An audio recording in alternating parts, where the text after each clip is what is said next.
कि हमको ऐसा लगता है कि राबड़ी में बहुत सारी प्रॉब्लम है। एक यूथ जो है नशे में मुक्त हो गया, कॉन्टेस्ट करने के लिए आ रहे हैं। हम कोशिश कर रहे थे सबको रीच करने की, सबसे ये सवाल पूछने की, लेकिन कुछ लोगों को लगता है कि कोई प्रॉब्लम राबड़ी में नहीं है। हेलो राबड़ीकर, मैं वसीम मेमन, जो पैदा हुआ राबड़ी में पला बढ़ा और इतना बड़ा होने के बाद राबड़ी की हर प्रॉब्लम को अपनी आंखों से देखा। मैं पॉलिटिकल पर्सन नहीं हूँ, ना हमारा ग्रुप कोई पॉलिटिकल पर्सन, लेकिन सवाल करने की आदत हम में से जाती नहीं, क्योंकि हम लोग के सामने बहुत सारे मुद्दे, बहुत सारे प्रॉब्लम सामने आने की वजह से 2017 में हमने एक कोशिश की थी। वो कोशिश का नाम था राबड़ी के शहजादे। दूसरी कोशिश हमने की उम्मीद बेहतर मुस्तकबिल की, जिसका मेन मकसद ये था कि हम राबड़ी को अवेयर करें, राबड़ी की प्रॉब्लम से उनको सवाल पूछने पे मजबूर करें कि उनके सवाल है, क्योंकि सवाल करोगे तो जवाब मिलेगा।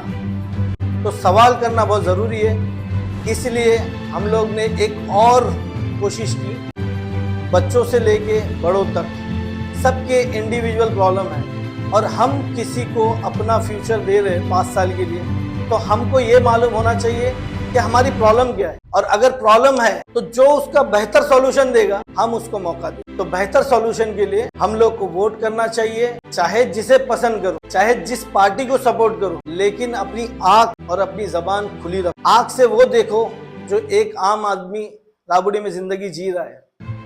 जबान उसलिए खुला रखो कि आप अपने सवाल, अपनी प्रॉब्लम बता सको। एक गरीब बच्चा जो है एक अच्छी इंग्लिश स्कूल के लिए तरस रहा है, एक यूथ जो है अपनी 10th 12th के बाद डायरेक्शनलेस है, एक यूथ जो है नशे में मुक्त हो गया है, एक लेडी है जो अपने घर के लिए कमाना चाहती है लेकिन उसके लिए कोई रास्ता नहीं है, एक हमारे सीनियर सिटीजन जो भटक रहे हैं, उनके पास इतना एक्सपीरियंस है लेकिन उनसे कोई मशवरा लेने वाला नहीं। इनकी सबकी अलग अलग प्रॉब्लम है और इन सब का जो सॉल्यूशन देगा वही कैंडिडेट हमारे लिए बेहतर होगा। हम ऐसा नहीं बोल रहे कि कोई कैंडिडेट गलत है या सही।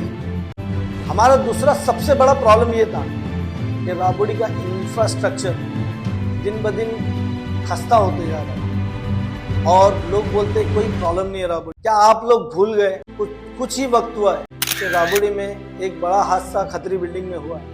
ऐसी कई बिल्डिंगों की हालत है, उसका सुधार कौन लाएगा? कोई बोलता है क्लस्टर डेवलपमेंट आएगा, कोई बोलता है क्लस्टर डेवलपमेंट अप्लीकेबल ही नहीं है, एसआरए लाओ। अरे एसआरए आए या क्लस्टर आए, लेकिन हमको इसका सॉल्यूशन चाहिए, और कौन सॉल्यूशन देगा ये बहुत इंपॉर्टेंट सवाल। जिसके पास इसका सॉल्यूशन हो हम उसको चुनें, क्योंकि खतरे में किसी की जान गई, उसके साथ साथ कई लोग राबड़ी से बेघर हो गए। कई राबड़ी घर को राबड़ी छोड़ के जाना पड़ा कई सालों तक, और आज भी को खतरी में लोग नहीं बसे।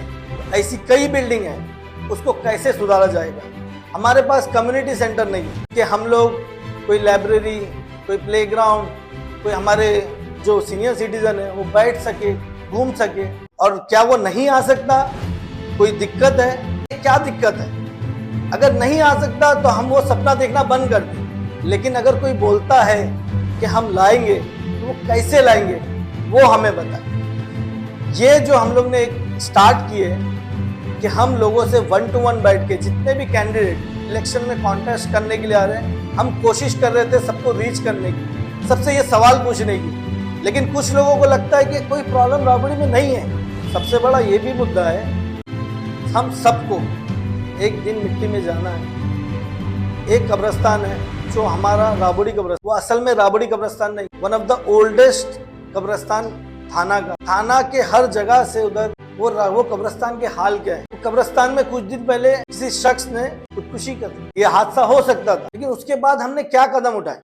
एक सिक्योरिटी गार्ड नहीं है जो ऐसे होने वाले हादसे को रोक सके। सफाई और हमारे जो कब्रिस्तान की हालत है, ऐसा लगता है कि कोई देख रेख करने वाला भी नहीं है। मैं सिर्फ सफाई तक लिमिटेड नहीं हूँ, आज की तारीख में बहुत से कब्रिस्तान बहुत अच्छी तरीके से डेवलप हो गए, जो इतने पुराने कब्रिस्तान भी नहीं है। अगर जो भी इस बार इलेक्शन में आए वो हमें सॉल्यूशन दे कि कब्रिस्तान को कैसे ठीक किया जाए। उससे बड़ा प्रॉब्लम मैटरनिटी हॉस्पिटल का। इमरजेंसी में हमारी औरतों को दूर भागना पड़ता है। किसी ने ऑलरेडी हॉस्पिटल खोलने की कोशिश भी की तो क्या दिक्कतें आ रही, और खोलोगे तो कैसे खोलोगे, उसका कोई रिजर्वेशन प्लॉट है, कोई जगह है, ये सब जानने के लिए हमने ये एक नई कोशिश की है। उसके अलावा ट्रांसपेरेंसी के अगर कोई काम हो रहा है तो हमको कैसे मालूम पड़ेगा कितना पैसा आया, इधर यूज हुआ।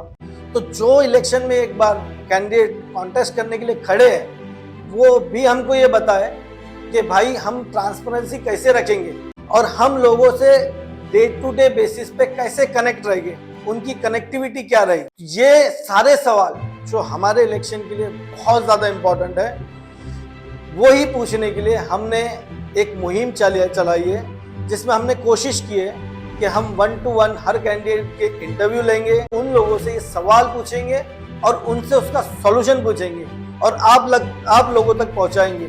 और अगर इन लोगों में से अगर आपको ऐसा लगता है कि हाँ वाकई में कोई ऐसा बंदा है जो इसका सॉल्यूशन दे रहा है, आप उसको वोट दो।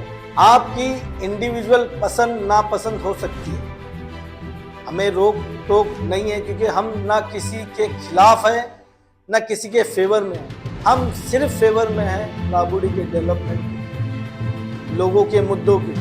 तो आप किसी को भी पसंद करें, लेकिन अगर आप किसी को पसंद कर रहे हैं तो उससे ये पूछे हमारे कब्रिस्तान के बारे में, हमारे बिल्डिंगों के बारे में, हमारे इंफ्रास्ट्रक्चर के बारे में, हमारे बच्चों के बारे में, हमारे बड़ों के बारे में। इन सब से पूछे कि वो क्या कर रहे हैं। तो अपनी आँख खोले, अपनी जबान खोले और अपने सवाल पूछे। किसी से लड़ना नहीं है, झगड़ना नहीं है, लेकिन सवाल पूछे। सवाल हमारी ताकत है, और अगर हम सवाल पूछना बंद कर देंगे तो ये समझ लो हम जिस हाल में हैं उसी हाल में रहेंगे। तो यही हमारी कोशिश है। हमारे पेज को फॉलो करो, लाइक करो, क्योंकि ऐसे सवालों को लेके हम आपके सामने आएंगे और ऐसे बहुत सारे इंटरव्यू जो हम लोग ने कोशिश की है कंडक्ट करने की, वो आपके सामने लेके आएंगे। तो प्लीज़ हमारे साथ बने रहें।